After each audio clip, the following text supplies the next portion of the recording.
Some marriages end with a signature. Mine ended with $100 bill sliding across a white linen tablecloth in front of 300 people who mattered to my career. My husband tossed it at me like a tip.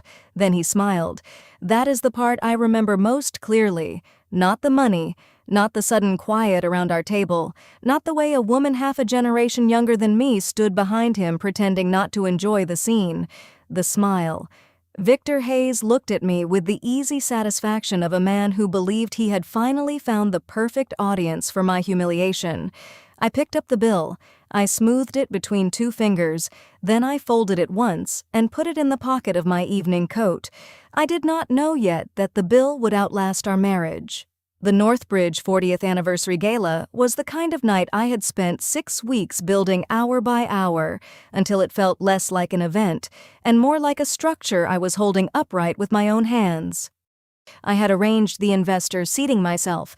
I had walked the ballroom twice that afternoon to check sightlines to the stage. I had rewritten my remarks 3 times so every sentence would land exactly where it needed to, because in 4 days the board was expected to announce an expansion that could double the size of the company I had given half my adult life to. Northbridge was not just a place I worked. It was the place where I became myself. I started there in operations before I had the title, the office, or the boardroom voice people now expected from me. I learned the warehouse schedules, the vendor contracts, the way one delayed shipment could ripple across an entire payroll if nobody caught it early enough. That company had seen me young, underestimated, exhausted, right, wrong, promoted, dismissed, and promoted again. I wanted that night flawless. I wanted Victor there beside me, not above me, not performing for me, beside me. I wanted him seated close, introduced warmly, treated like the husband of a woman who mattered. I should have noticed sooner.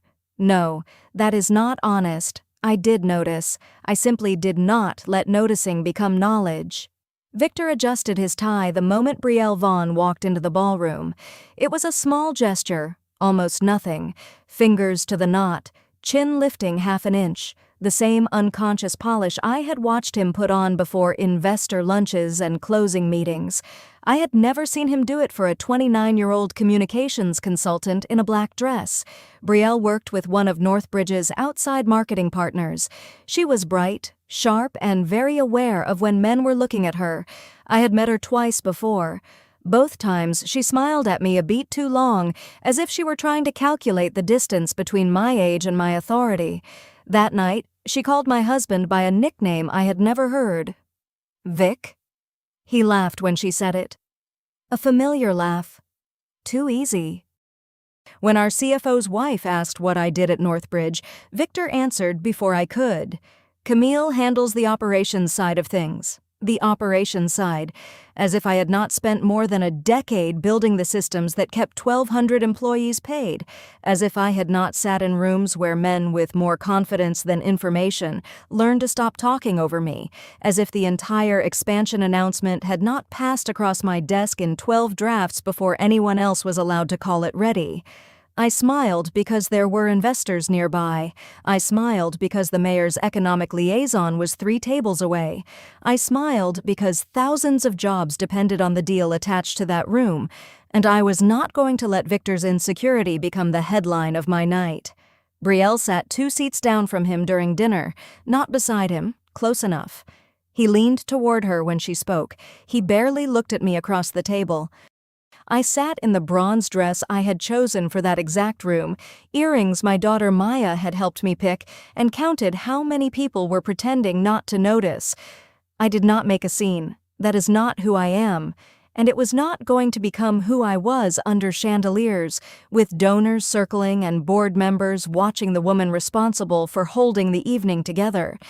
I finished my conversations. I thanked the quartet. I smiled for photos. I made sure the closing numbers for the fundraising segment matched the projections. Then, near the end of the night, Victor walked over with Brielle half a step behind him and announced, without any preamble, that they were leaving together for a bar downtown. "Are you coming home tonight?" I asked. My voice stayed level. I wanted an answer, not drama. He did not give me one. Instead, he opened his wallet, pulled out a crisp $100 bill, and dropped it on the table in front of me. It landed partly on the edge of my dessert plate. "Take a cab," he said. Then he looked at Brielle and smiled the way he used to smile at me when we were young, broke, and certain we could build anything if we stayed up late enough. I upgraded. The silence moved outward from the table before I heard the first whisper. Conversations died mid-sentence. A fork touched china too carefully. Someone behind me inhaled. I looked at the money. Then I looked at Victor. 18 years of marriage sat between us, suddenly small enough to fit under his hand when he pushed the bill toward me. I picked it up. I smoothed it flat. I did not cry. I did not raise my voice. I said the only thing that felt true. "Then make sure you can afford the upgrade." Victor laughed, low, pleased, as if I had given him exactly the wounded wife response he wanted. He turned and walked out with Brielle on his arm, past people who had known me for 15 years, past the career I had built brick by brick while he convinced himself he had built his alone. I finished the evening. I said goodbye to the last guests. I thanked the hotel staff by name. I reviewed the final pledges with development. Only after the ballroom emptied did I go upstairs to the small office suite Northbridge had reserved for event leadership. I sat behind the desk, still in my heels, still holding that folded bill. My phone lit up. Samuel Reed. Samuel was the forensic auditor the board had quietly brought in 3 weeks earlier to examine a pattern of irregular vendor payments tied to my husband's consulting contract. His message was short. "We found the missing payments. Victor authorized every one." I set the phone beside the $100 bill and listened to the hum of the hotel's ventilation system. Something in my chest settled. It did not break. That surprised me. Victor thought he had ended our marriage that night. What he had actually done was remove the last reason I had to keep protecting him. I drove home alone with the windows cracked, letting the cold October air cut through the perfume, candle smoke, and humiliation still clinging to me. 18 years compress strangely when they end. You do not remember them in order. You get fragments. The apartment we could barely afford in our 20s, the folding table we used as a desk before Victor had an office, the way he used to call me at midnight, breathless with an idea, because he said I was the only person whose opinion could make him brave enough to try it. I opened doors for him in those early years. That is not bitterness. It is record. I introduced him to 3 of his first 5 clients. I covered most of the mortgage for nearly 2 years while Hayes Strategic Logistics bled money, and Victor told everyone the company was in a growth stage. I never corrected him. I never told dinner guests that my salary kept the lights on while he built the image of a self-made man. I told myself that was generosity. Looking back, I think it was management. I managed his ego the way I managed operations. Quietly, efficiently, making sure the machinery kept running while nobody noticed the repair work. Somewhere along the way, the story changed. Victor stopped saying we built this. He started saying I built this. At first, it was subtle. Then it became habit. He told new acquaintances he clawed his way up from nothing. He said I had always preferred stability, as if my career were a comfortable chair I had been lucky to find instead of a ladder I climbed in heels, with people stepping on my fingers. I let it go. Correcting him publicly felt petty, and some tired part of me had begun believing that keeping peace was worth more than keeping the record straight. The signs were there for months before the gala. Victor changed the passcode on his phone in the spring and smiled when I noticed. "Tightening things up," he said. Money moved from our joint account in amounts that did not match anything we had discussed. He took business trips with hotel charges that traced back to addresses 20 minutes from our house. His company's invoices to Northbridge crept upward every quarter. Then a handful of new vendors appeared in the system with addresses that made our finance software flag red. I want to be very clear about something. I did not go looking because I was jealous. I noticed because the numbers did not add up, and numbers were my language long before Victor was my husband.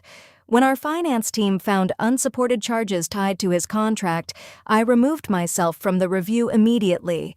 I was not going to audit my own husband. The board brought in Samuel Reed, independent and unaffiliated, a man whose gift was building a case out of documents instead of assumptions. Samuel sent me a preliminary summary 1 week before the gala. I did not open it. Some small, foolish part of me had been waiting for Victor to come home and tell me the truth before I had to read it. He gave me a different reason. At my desk that night, still in the dress he had left me in, I opened Samuel's file. It took less than 20 minutes to understand the shape of what Victor had done.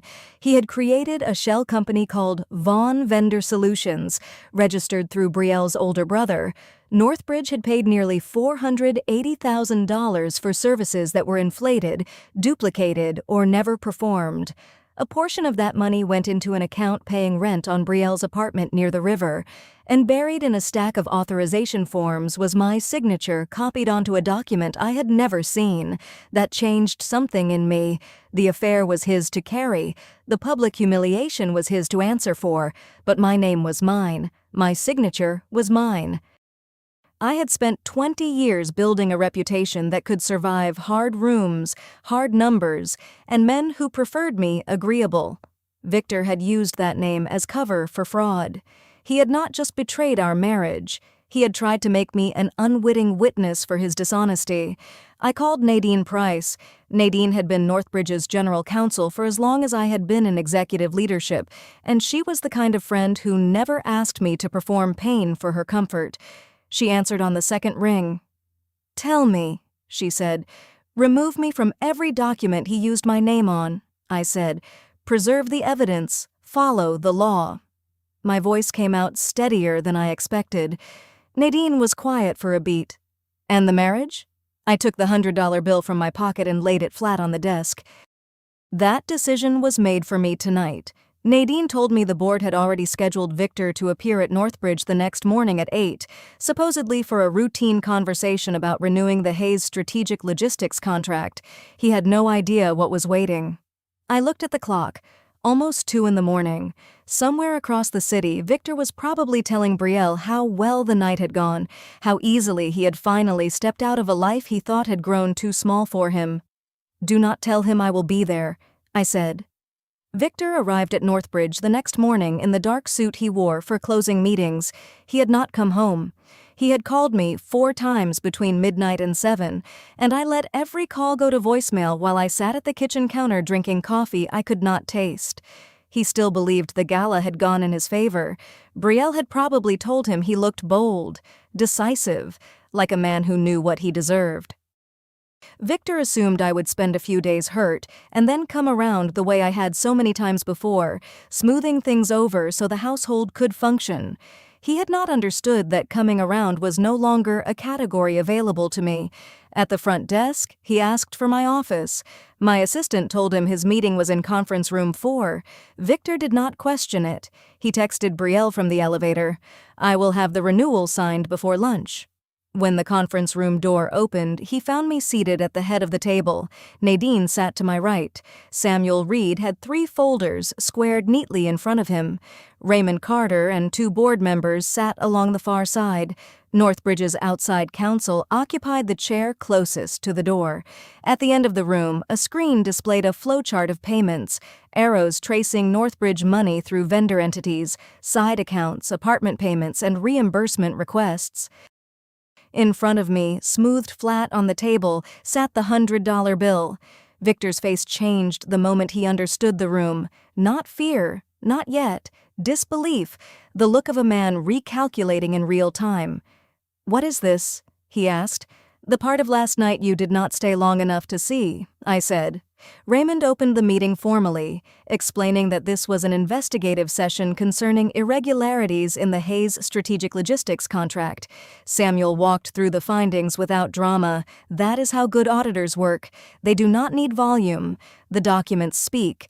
Duplicate invoices, freight charges for shipments that never existed, consulting deliverables copied from previous reports, a vendor entity tied to Brielle's brother, payments feeding an apartment lease, and a signature of mine placed on an authorization I had never approved.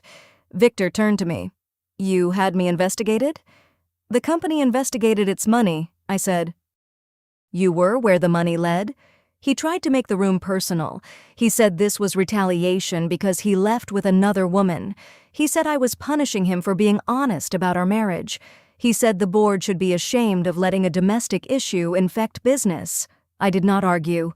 I looked at Samuel. Samuel played a recording from Northbridge's vendor line. Victor's voice filled the room, unmistakable, instructing a staff accountant to change an invoice description so it would clear review without questions. The room went quiet, not the quiet from the gala. That had been shock. This was verdict. Victor sat very still. I watched confidence drain from his posture, the expensive suit suddenly unable to hold him upright. When he spoke, his voice had lost its edge. You are going to ruin me. He said it almost to himself. I looked at the bill between us. No, Victor, I said. I stopped protecting you. Raymond closed the meeting with consequences delivered plainly. The Hayes Strategic Logistics contract was suspended effective immediately. All outstanding payments were frozen pending review. Victor was required to preserve records, cooperate fully, and provide documentation by dates that were not negotiable. If he refused, the matter would move beyond internal review. Nadine slid a folder toward him. Victor did not argue. For the first time since I had known him, he seemed unable to talk his way into a better version of the room. He had brought nothing to that meeting but expectations, and those had been dismantled in front of 6 witnesses who mattered to his professional survival. As he stood to leave, he looked back at me. For 1 second, I saw something under the anger. Maybe the man from the folding table apartment, maybe only the memory of him. I did not reach for it. I gathered my folder, thanked Samuel for his work, and walked into a hallway that felt wider than it had that morning. Vic, he said. Apparently it was too sharp a piece of gossip for decency to survive.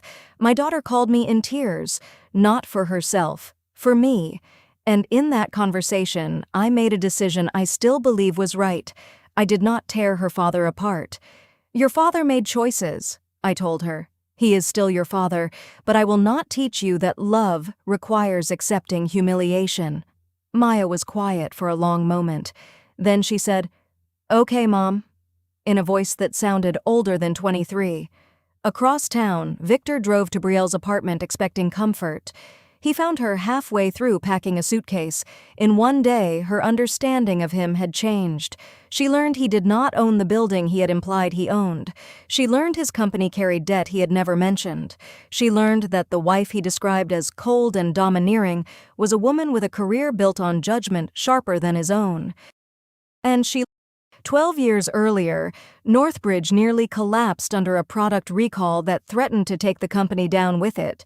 I was director of operations then, still years away from my current title. I traced the failure backward through the supply chain, renegotiated 3 vendor contracts nobody thought could be renegotiated, and kept more than 600 people employed through a quarter that could have ended in layoffs. When the company needed capital to stabilize, I used my savings to buy in. That stake, small at the time, had grown over a decade into 14% ownership, a board seat, and voting weight that mattered. I never advertised it to Victor.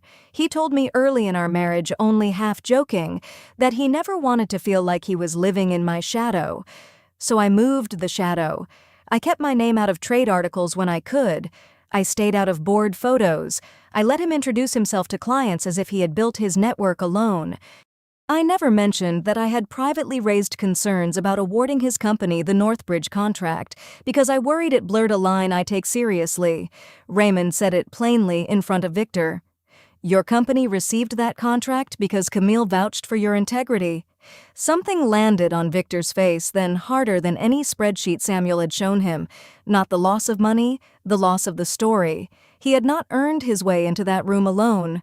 I had opened the door and stepped back so he could believe he opened it himself. Victor asked me quietly to vote in favor of keeping the contract alive. Just this once, he said, for 18 years. As if the number itself were collateral. I cannot use my position to protect my husband from evidence. I said. "That would make me exactly what you told everyone I was, a woman who did not belong in the room." I recused myself from the vote. On principle.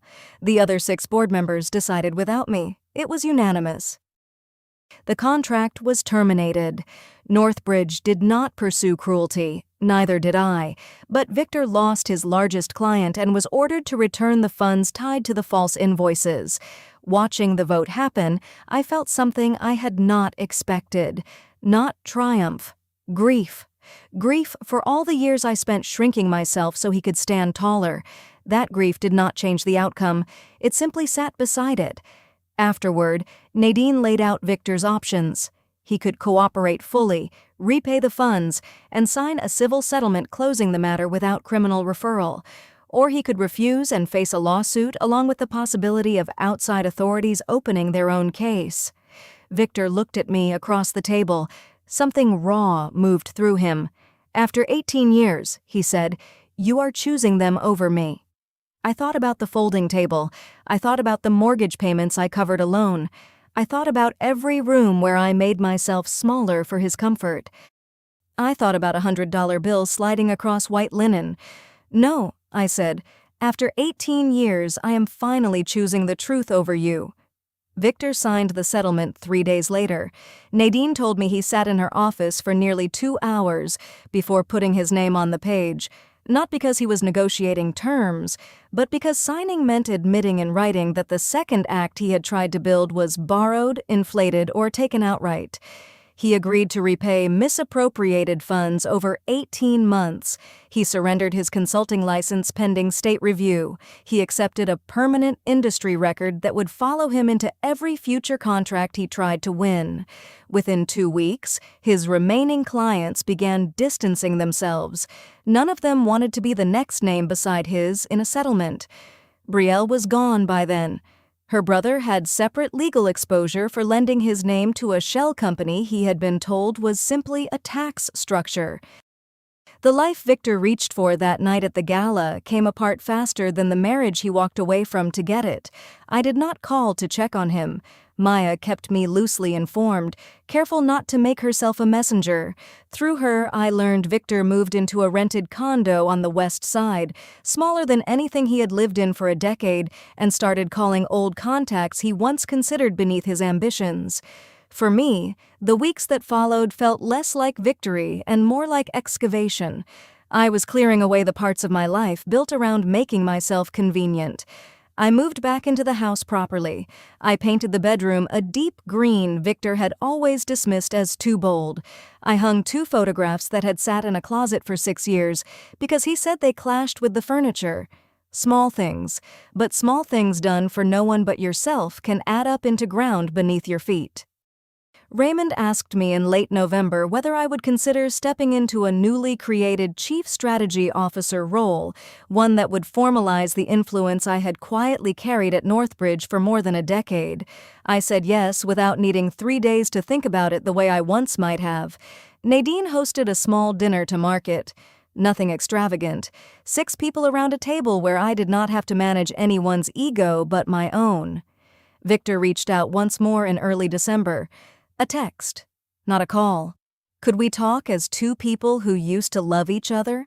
I considered it longer than I expected. In the end, I agreed to 1 conversation at a coffee shop near my office in daylight, with no audience and nothing left to prove. He looked smaller across the table. Not physically, something quieter. He apologized, and for the first time it sounded like an apology instead of a negotiation. He did not ask me to reconsider the marriage. He asked whether I thought he could ever rebuild something honest somewhere else without repeating the same pattern. "I do not know," I told him, "but it will not start with borrowing someone else's name to make yours look bigger." He nodded.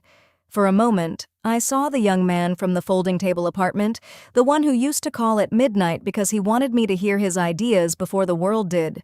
I did not reach for him. I let him remain a memory instead of an invitation. Walking out into the cold December air, I took the $100 bill from my coat pocket. I had carried it for 2 months, through meetings, through signatures, through every quiet decision that rebuilt my footing one plank at a time. Under a streetlight, I looked at it once more. Then I folded it into an envelope addressed to a financial abuse support fund Northbridge had sponsored for years. Some symbols need to be spent somewhere better than the moment that created them. 6 months after Victor tossed that bill at me and said he had upgraded, the divorce was filed and settled without a courtroom scene.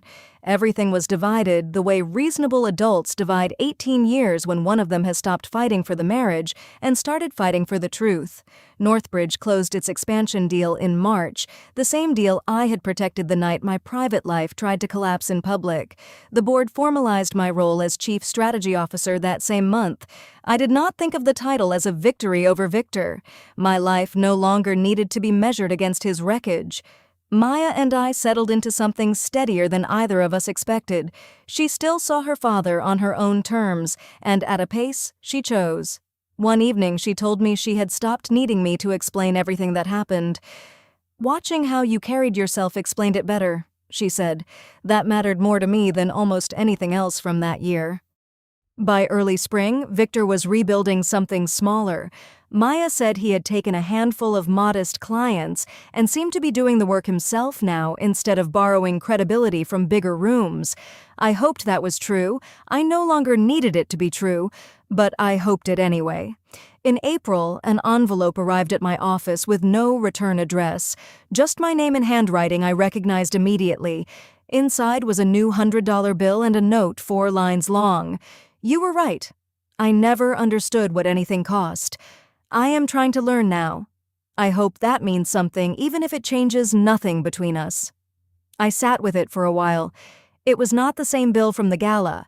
That one was gone, folded into an envelope meant to help someone rebuild from harm that had looked too familiar by then.